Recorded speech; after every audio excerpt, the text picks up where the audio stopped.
Les émonctoires, donc je rappelle que nous avons des organes chargés d'évacuer les déchets. Donc les poumons, c'est facile, hein, ça va être le dioxyde de carbone.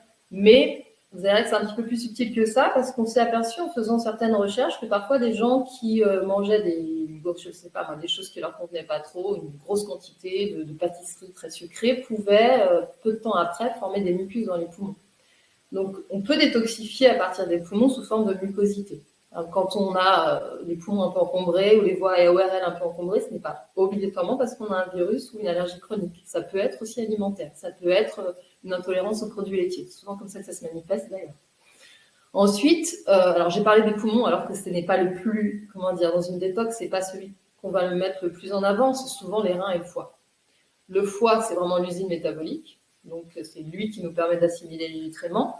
Mais là, l'idée, c'est de ne plus lui demander ce travail, parce que ce travail-là, il est énorme chez lui, il est constant, il est permanent, mais c'est de lui proposer, pour une fois, de ne plus avoir à faire ce travail d'assimilation, mais uniquement le travail d'élimination.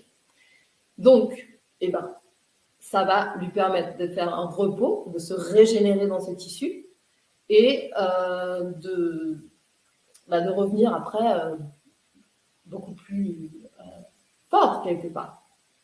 Donc voilà, avec une évacuation des anciennes biles, régénération d'une bile neuve, voilà, ça c'est des choses qui vont avoir lieu.